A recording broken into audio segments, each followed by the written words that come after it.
నిన్న ఐపీఎల్ 2025కి సంబంధించి కొన్ని షాకింగ్ రిపోర్ట్స్ బయటకు వచ్చాయి. అందులో ఒక రిపోర్ట్ కేఎల్ రాహుల్ మళ్ళీ ఆర్సీబీ టీంలోకి వెళ్తున్నాడని. ఇది ఎంతవరకు నిజం అవ్వచ్చు అనే అవకాశం ఉందో ఈ వీడియోలో చూడబోతున్నాం.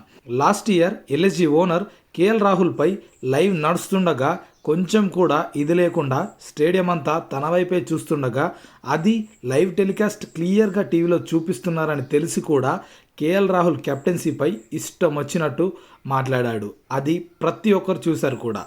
ఆ మూమెంట్ నుండే కేఎల్ రాహుల్ వచ్చే ఐపీఎల్ అంటే ఈ 2020 ఐపీఎల్లో ఖచ్చితంగా ఎల్ఎస్జీ టీంని లీవ్ చేస్తాడు, నెక్స్ట్ వేరే టీంకి వెళ్తాడని రూమర్స్ స్టార్ట్ అయ్యాయి. ఎందుకంటే ఒక కెప్టెన్ పొజిషన్లో ఉండి ఒక టీమిండియా కెప్టెన్ బెస్ట్ ప్లేయర్గా ఉన్న తనని తను అలా ట్రీట్ చేసి ఉండకూడదు. సరే, ఇక ఆ విషయం పక్కన పెడదాం. ఇప్పుడు ఈ రిపోర్ట్ ఎంతవరకు నిజమయ్యే అవకాశం ఉందంటే కేఎల్ రాహుల్ ఖచ్చితంగా తన సెల్ఫ్ రెస్పెక్ట్ని కనుక పర్సనల్గా తీసుకుంటే డెఫినెట్గా ఎల్ఎస్జీ నుండి వేరే టీంకి వెళ్ళాలని అనుకుంటాడు.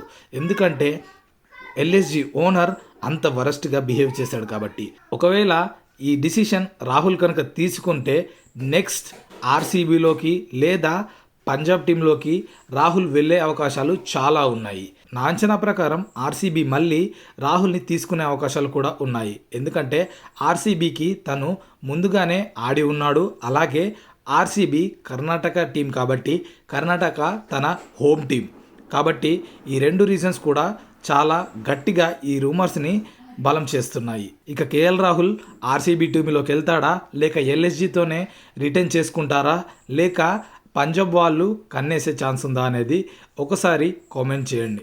ఇక మరి కేఎల్ రాహుల్ ఆర్సీబీకి వెళ్తాడా, లేక పంజాబ్ వాళ్ళేమన్నా మధ్యలో వచ్చి తీసుకునే అవకాశాలు ఉన్నాయా, లేక గొడవలన్నీ పక్కన పెట్టి ఎల్ఎస్జీఏ రిటర్న్ చేసుకుంటుందా అనేది మీ ఒపీనియన్స్ ఏంటో తెలుపుకోండి. అండ్ ఈ వీడియో ఇంతే. ఇలాంటి క్విక్ ఐపీఎల్ అప్డేట్స్ కావచ్చు, టీమిండియా క్రికెట్ న్యూస్ కావచ్చు, వరల్డ్ క్రికెట్ న్యూస్ కోసం మన ఛానల్కి ఒక లైక్ అండ్ సబ్స్క్రైబ్ ఇస్తే చాలా సపోర్టివ్గా ఉంటుంది. థ్యాంక్స్.